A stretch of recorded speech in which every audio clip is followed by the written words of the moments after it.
This is part 2 of episode 1. Stegosaur is injured, but alright. Seeing the walls of the terrain is very hard to worry about when you have all this terrain to graze on, but she's lucky that she has all this terrain to feed on.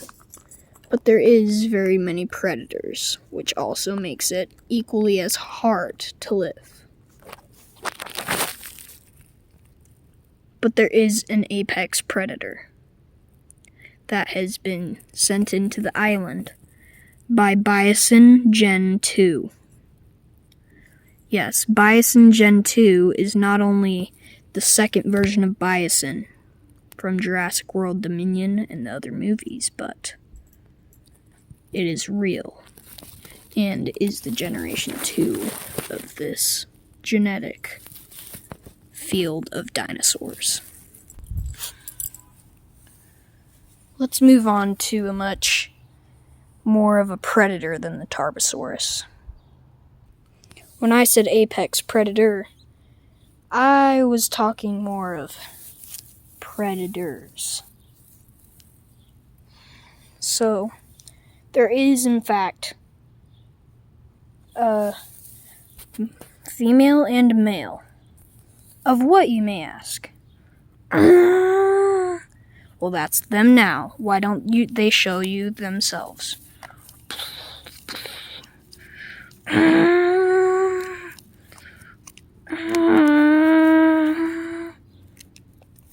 The Majungasaurs. They're very strong and not very smart, but like I said, strong. And brawn dinosaurs. They are not very big compared to the rest of them, but they are strong. And the female is over here. They are very much alike with genetics. They may have come from the same pack years and years ago, or originated from the same pack, but spread off in the family tree. So not very much related, but maybe I'm wrong. They seem to be scouting. Scouting for what, you may ask? Scouting for food. It is very hard because there is not much meat, but they do drop in meat every once in a while. In fact, there's one now.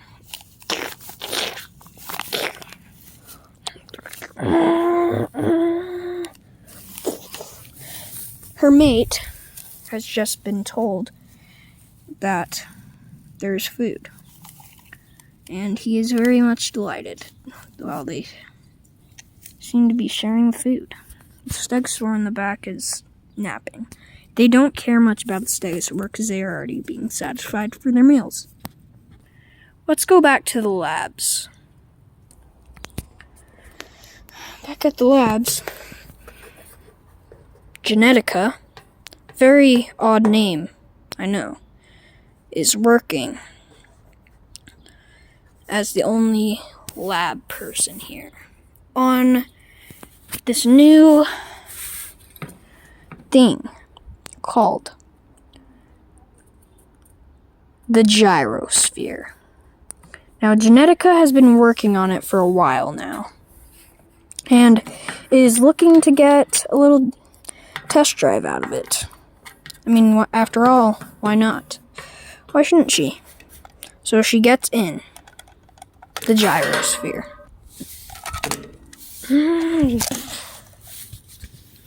Really hope that nothing attacks me while I'm here. I probably just jinxed myself, though. Well, let's keep going.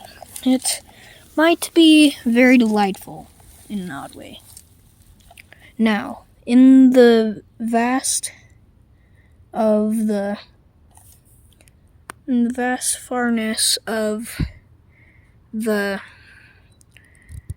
Majungasaurs eating their meat, She does not see this. She just sees two blurs and figures they are dinosaurs.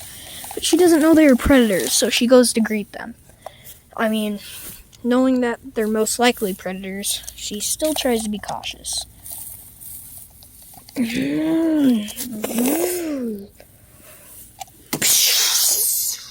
Oh no, this is not good. Back here, there is a dinosaur bone. Very big one, in fact, from when the islands were first here. And she is worried about this and tries to get out of the forest, but there is something in her way. In fact, it is the largest predator on the island. In fact, it is the Giganotosaurus.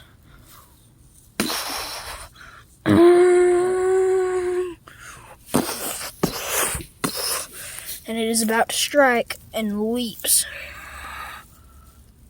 But something else happens.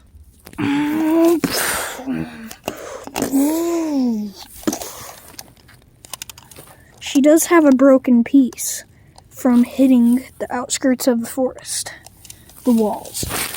So she has a wider view and a more open view, but is still dangerous. So she tries to head back to the lab, but can't remember which way she came from.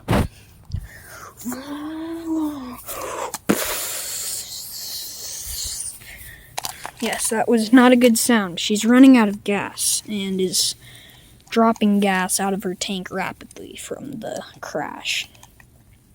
She ends up getting out. She gets out.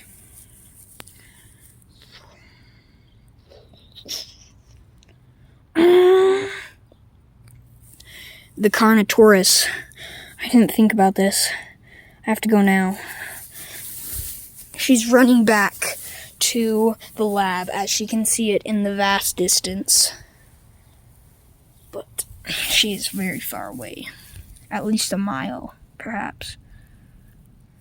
But Carnotaurus is still in the forest that she came from.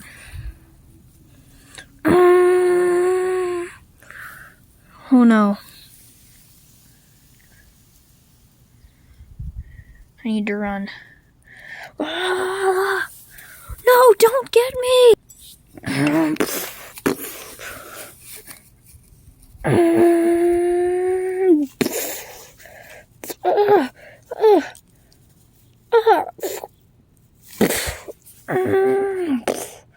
I need to get away now.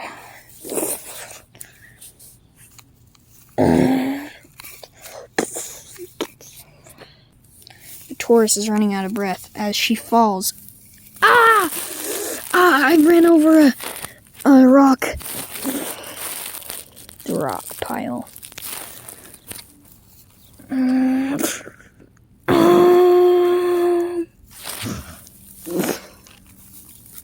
Once again, this happened to the Tarbosaur, and it's the same roar.